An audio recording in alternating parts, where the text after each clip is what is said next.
আজিৰ উইকৰ কাৰেণ্ট এফেয়াৰ্ছত আমাৰ টোটেল 3টা কাৰেণ্ট এফেয়াৰ্ছ আছে, 3টা টপিক আছে, ঠিক আছে। প্ৰথমটো হৈ গ'ল ESA। ESA মানে হৈছে ইক'লজিকেলি চেঞ্চিটিভ এৰিয়া, যিটো পশ্চিম ঘাটৰ ওপৰত আছে, পৰিকল্পনা আৰু সংৰক্ষণৰ ওপৰত। তাৰপিছত আছে বায়'চাৰ, খেতিৰ লগত জড়িত, এগ্ৰিকালচাৰৰ লগত জড়িত এটা টপিক। তাৰপিছত এটা আছে ক'লা বাঘৰ টপিক। এই 3টা টপিকে আমি চাম। প্ৰথমটো হৈ গ'ল তোমাৰ পশ্চিম ঘাটৰ ওপৰত।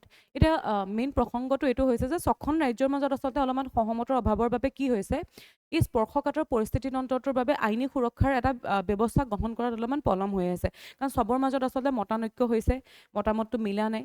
সেইটো কাৰণে কি হৈছে যে কেন্দ্ৰই পূৰ্বে আচলতে কস্তুৰীৰংগন পেনেলৰ ওপৰত ভিত্তি কৰি পেলাই টোটেল 56,825 বৰ্গ কিলোমিটাৰ পাৰিস্থিতিকভাৱে স্পৰ্শকাতৰ অঞ্চল অৰ্থাৎ ইক'লজিকেলি চেঞ্চিটিভ এৰিয়া হিচাপে চিহ্নিত কৰি এখন তাতে খচৰা জাৰি কৰিছিল, যদিও কি হৈছিলে তোমাৰ বাকীবিলাকৰ মতামতৰ অলপমান পাৰ্থক্য থকাৰ বাবে আচলতে সেইবিলাকক পুনৰীক্ষণ কৰিবৰ কাৰণে কেন্দ্ৰই কি কৰিলে 2022ত আৰু এখন নতুন বিশেষজ্ঞ সমিতি গঠন কৰিছিলে। প্ৰথমতে যদি চাওঁ পশ্চিম ঘাট কি হয়, পশ্চিম ঘাট হৈছে তোমাৰ আচলতে আৰৱ সাগৰৰ অৱবাহিকাৰ শ্ৰুতিৰ ফলত সৃষ্টি হোৱা স্তূপা পৰ্বত হয়, ইয়াতে আমি দেখিবলৈ পাওঁ, হয় ন। আৰু তাৰ লগতে আমি যদি ইয়াতে চাওঁ, ইয়াৰ গড় উচ্চতা ক্ষেত্ৰত যদি চাওঁ, প্ৰায় ই কিমান হ'ব 1200 মিটাৰ থাকে। আৰু তুমি যদি উত্তৰৰ পৰা দক্ষিণলৈ আহি থাকে তেনেহ'লে ইয়াৰ উচ্চতাটো বাঢ়ি বাঢ়ি গৈ থাকে।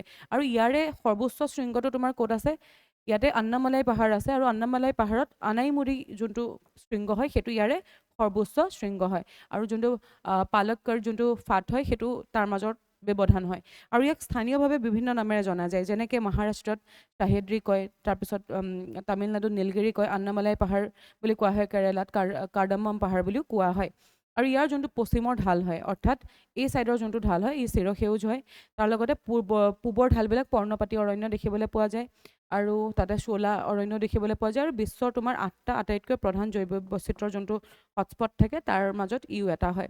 আৰু তাৰ লগতে পশ্চিম ঘাটক আচলতে যোনটো ইউনেস্কো হয়, ইউনেস্কোই কি কৰিছিলে তোমাৰ 39খন নিৰ্বাচিত স্থানক একেলগে এটা প্ৰাকৃতিক বিশ্ব ঐতিহ্য ক্ষেত্ৰ হিচাপে স্বীকৃতি দিছিলে। এই অঞ্চলটোৰে পৰা 39খন তোমাৰ স্থান ইউনেস্কো ৱৰ্ল্ড হেৰিটেজ চাইটত আছে।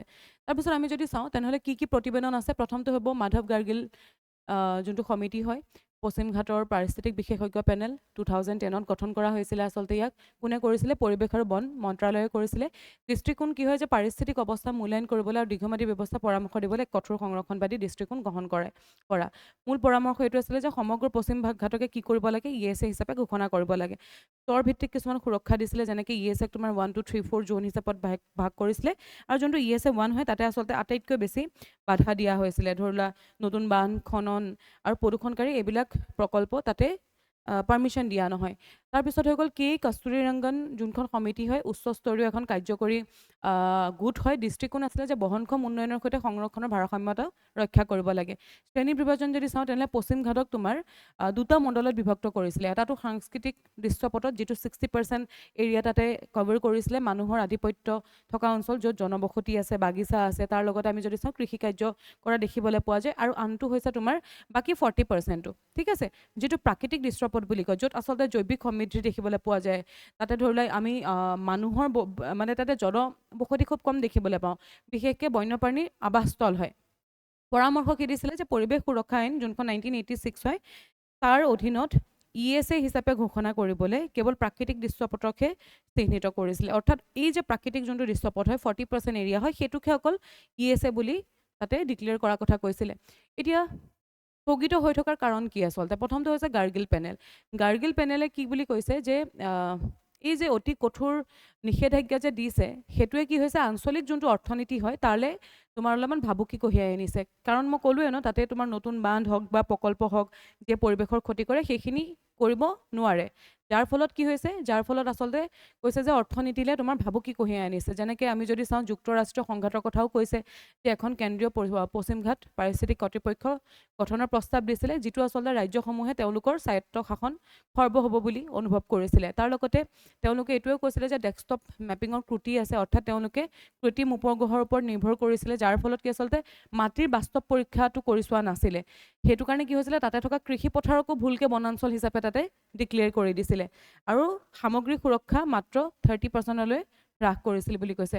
জোখ মাখৰ অলপমান ত্ৰুটি আছে বুলি কৈছে। ধৰি লওক গাঁৱক মূল একক হিচাপে ব্যৱহাৰ কৰিছিলে কেৱল আংশিকভাৱে বনাঞ্চল থকা স্বত্বেও সমগ্ৰ গাঁওবিলাককে ESA হিচাপে ঘোষণা কৰিছিলে কাৰণ এতিয়া গাঁওবিলাকক যদি ESA হিচাপে ঘোষণা কৰে তেতিয়া তাতে দিগদাৰ আছে কাৰণ ESA সেইখিনি ইয়াত মানুহ তেনেকুৱাকৈ থাকিব নোৱাৰিব ঠিক আছে আৰু তাৰ লগতে অৰ্থনৈতিক আৰু ৰাজ্যিক বাধাও আছিলে ৰাজহৰ লোকচান হৈছিলে কাৰণ নিষেধাজ্ঞাই কি হৈছিলে তাতে খনন শিল ভঙা বা ৰঙা শ্ৰেণীৰ উদ্যোগবিলাক বিশেষকৈ গোৱা কৰ্ণাটক আৰু মহাৰাষ্ট্ৰৰ বাবে খুব গুৰুত্বপূৰ্ণ সেইবিলাকৰ ওপৰত এটা ভাবুকি কঢ়িয়াই আনিছিলে আন্তঃগাঁথনিও স্তব্ধ হৈ ৰৈছিলে নতুন বান্ধ হ'ব নোৱাৰে পৰিবহণ ব্যৱস্থা তাতে আচলতে হ'ব নোৱাৰে শক্তি প্ৰকল্পবিলাকত বাধা প্ৰদান কৰিছিলে এইবিলাক আচলতে অলপমান অসুবিধা আছিলে এতিয়া আমি যদি চাওঁ তেনেহ'লে ঘাটসমূহৰ সুৰক্ষাৰ প্ৰয়োজন কিয় হয় বিশেষকৈ আমি যদি চাওঁ তাতে আচলতে শ শ থলুৱা উদ্ভিদ বা প্ৰাণী পোৱা যায় আৰু তাৰ লগতে মৌচুমী বতাহৰো নিয়ন্ত্ৰক হয় কাৰণ ই কি কৰে জলীয় বাষ্প কঢ়িয়াই অনা বতাহৰ বাবে এক ভৌতিক প্ৰতিবন্ধক হিচাপে কাম কৰে যাৰ ফলত কি হয় তাতে উপকূল অঞ্চলত খুব বেছি বৰষুণ হয়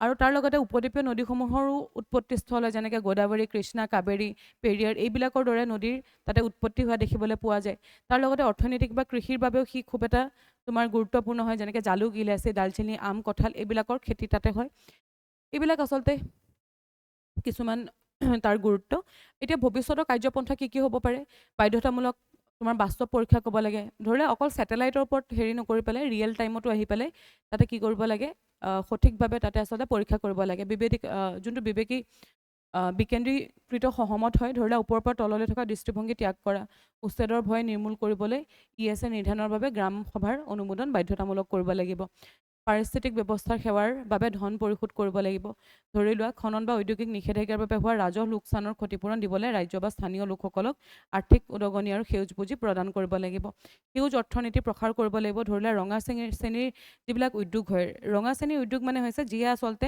পৰিৱেশৰ ক্ষতি কৰে যিবিলাক পৰিৱেশৰ কাৰণে ভাল নহয় পলিউশ্যন যোনে বহুত বেছি কৰে সেইবিলাক তাৰ পৰিৱৰ্তে আঞ্চলিক অৰ্থনীতিৰ গুৰুত্ব পৰিৱেশ পৰ্যটন জৈৱিক কৃষি বা এইবিলাকৰ ওপৰত গুৰুত্ব দি পেলাই তোমাৰ বহনক্ষম যিবিলাক বিকল্প আছে তালৈ স্থানান্তৰিত কৰিব লাগিব ইয়াৰ ওপৰত এটা মেইনছৰ কুৱেশ্যন দিয়া আছে এইটো প্ৰেক্টিছ কৰিবা এটা প্ৰিলিমছৰ কুৱেশ্যন দিয়া আছে এইটো তোমালোকে প্ৰেক্টিছ কৰিবা তাৰপিছত চাওঁ বায়'চাৰ মানে হৈছে আচলতে আমি যদি চাওঁ ভাৰতে প্ৰতি বছৰে কি কৰে প্ৰতি বছৰে তোমাৰ 500 মিলিয়ন টনতকৈ অধিক শস্যৰ অৱশিষ্ট আৰু প্ৰায় 62 মিলিয়ন টন পৌৰ নিগমৰ গোটা আৱৰ্জনা উৎপন্ন কৰে যাৰ ভিতৰত যদি চাওঁ 50%তকৈ অধিক তোমাৰ জৈৱ পচনশীল হয় ঠিক আছে এতিয়া ইয়াৰ সৰহভাগ কি হয় বায়'মাছ অৰ্থাৎ জৈৱভৰ জ্বলাই দিয়া হয় বা পেলনীয়া হিচাপে পেলাই দিয়া হয় যাৰ ফলত কি হয় বায়ু প্ৰদূষণ হয় তাৰ পৰা মিথেনৰ নিৰ্গমন হয় এটা মিথেন ৰিলিজ হোৱাৰ মেইন কাৰণেই হৈছে আচলতে এগ্ৰিকালচাৰ তাৰ লগতে আমি যদি চাওঁ জৈৱিক পদাৰ্থৰ লোকচান হয় সেইটো কাৰণে বায়'চাৰী এই আৱৰ্জনাবিলাকক এক কাৰ্বন সমৃদ্ধ মাটিৰ গুণাগুণ বৃদ্ধি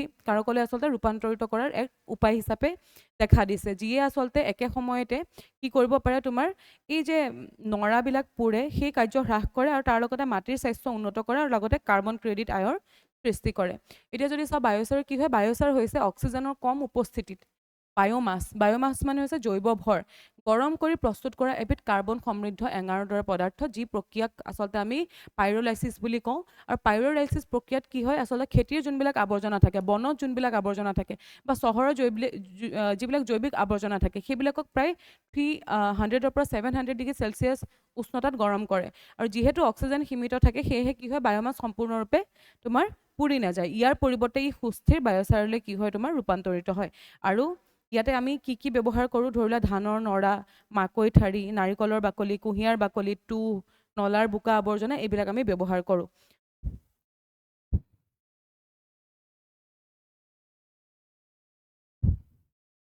তাৰপিছত এতিয়া আমি যদি চাওঁ ইয়াৰ উপকাৰিতা কি কি হয় এটাটো হৈছে মাটিৰ পুষ্টি বৃদ্ধি কৰিব উৎপাদনশীলতা বঢ়াই দিব 10ৰ পৰা 30%লৈ বঢ়াই দিয়ে পানী ধৰি ৰখাৰ ক্ষমতা তোমাৰ 10ৰ পৰা 25%লৈ বৃদ্ধি কৰিব পাৰে অৱশিষ্ট দহনটো তোমাৰ হ্ৰাস হয় যাৰ ফলত কি হয় আচলতে তোমাৰ এই যোনটো পলিউশ্যনটো কমি গুচি আহে জলবায়ুৰ স্থিতিস্থাপকতাও ইয়াৰ পৰা আচলতে আমি নিশ্চিত কৰিব পাৰোঁ ধৰি লোৱা পানী আৰু পুষ্টিকৰ দ্ৰব্যৰ ব্যৱহাৰত কি হয় আচলতে শস্যক খৰাং গ্ৰীষ্মপ্ৰবাহ বা অনিয়মীয়া বৰষুণৰ সন্মুখীন হোৱাত তোমাৰ সহায় কৰিব বিত্তীয় অৰ্থনীতি শস্যৰ যোনবিলাক অৱশিষ্ট হয় সেইবিলাকৰ দ্বাৰা যদি আমি তোমাৰ ইয়াৰ প্ৰস্তুতকৰণ কৰি আছোঁ তেনেহ'লে মিথেন যোনটো নিৰ্গমন হয় সেইটো কি হ'ব সেইটো হ্ৰাস পাব হয়নে নিৰ্মাণ কাৰ্যত ব্যৱহাৰ কৰিব পাৰোঁ কংক্ৰিটত আমি সামান্য পৰিমাণৰ বায়'চাৰ যোগ কৰিলে তাপ প্ৰতিৰোধ ক্ষমতা উন্নত হ'ব বুলি আচলতে ধৰা হয় বা কাৰ্বন জমা কৰি ৰাখিব পাৰিব সি এইবিলাক হৈছে তাৰ উপকাৰিতা আমি ভাৰতৰ কিছুমান উদাহৰণ চাব পাৰোঁ মহাৰাষ্ট্ৰত আকোলাত মাকৈ ঠাৰি ব্যৱহাৰ কৰি ইয়াক হেৰি কৰিছিলে কেৰালাত নাৰিকলৰ পাতৰ পৰা তাৰপিছত IIT খড়গপুৰত তোমাৰ যোনটো কিষাণ ভাটি হয়, ই আচলতে ক্ষুদ্ৰ কৃষকসকলক খেতিৰ আৱৰ্জনা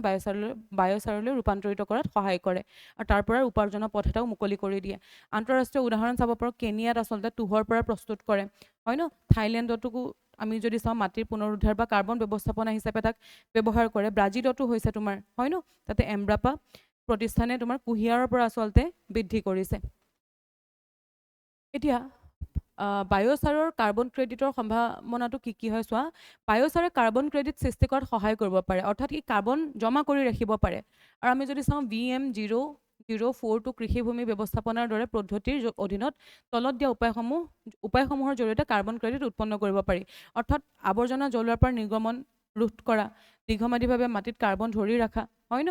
প্ৰতি টন প্ৰমাণিত বায়'চাৰে প্ৰায় 2 পৰা 2.8 টন তোমাৰ কাৰ্বন ডাই অক্সাইড হেৰি কৰিব পাৰে, ধৰি ৰাখিব পাৰে, অৰ্থাৎ মানে তাৰ সমতুল্য কাৰ্বন ক্ৰেডিট উৎপন্ন কৰিব পাৰে আৰু অতিৰিক্ত উপাৰ্জনৰ সৃষ্টি কৰিব পাৰে কৃষকসকলৰ বাবে বা কৃষক উৎপাদক সংগঠনসমূহৰ বাবে, সমবায়সমূহৰ কাৰণে, গ্ৰাম্য উদ্যোগীসকলৰ বাবে বা প্ৰকল্প নিৰ্মাতাসকল।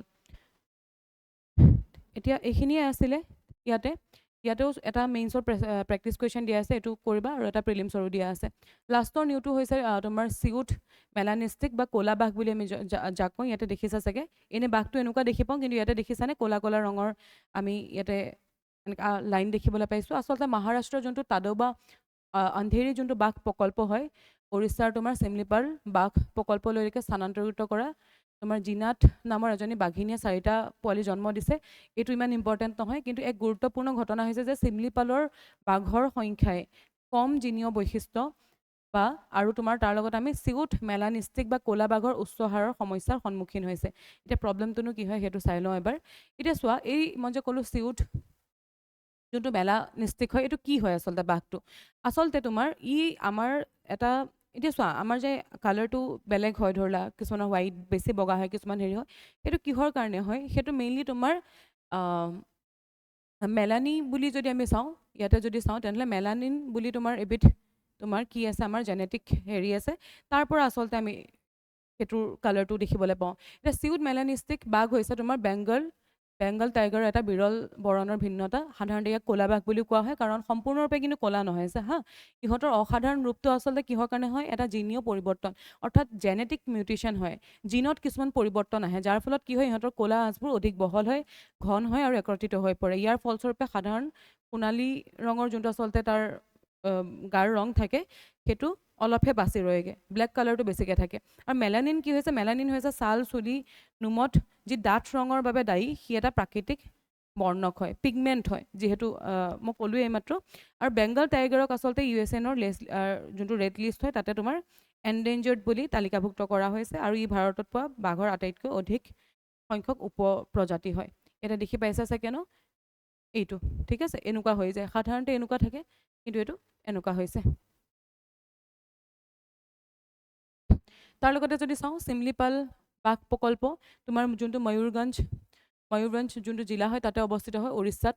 চিমলিপাল ক'ত আছে? উৰিষ্যাত আছে। 1973 ইয়াক বাঘ প্ৰকল্প হিচাপে আচলতে ঘোষণা কৰা হৈছিলে। তাৰ লগতে ই ইউনেস্কো বায়'স্ফিয়াৰ ৰিজাৰ্ভো হয়। এতিয়া চিমুল নামৰ বা শিমলু গছৰ পৰা ইয়াৰ নামটো আহিছে, ঠিক আছে, শিমলু গছৰ পৰা। আৰু প্ৰায় 2750 বৰ্গ কিলোমিটাৰ জুৰি ই বিস্তৃত হৈ আছে। এইটো ইমান ইম্পৰ্টেণ্ট হয়, ক'ত আছে ইম্পৰ্টেণ্ট হয়, আৰু তাৰ লগতে এইটো ইম্পৰ্টেণ্ট হয় যে ইউনেস্কো ৱৰ্ল্ড হেৰিটেজ চাইট হয়। তাৰ লগতে যদি আমি চাওঁ, বিৰল তোমাৰ এইটো যোনটো বাঘৰ কথা ক'লোঁ, ক'লা বাঘ ইয়াতে পোৱা যায়।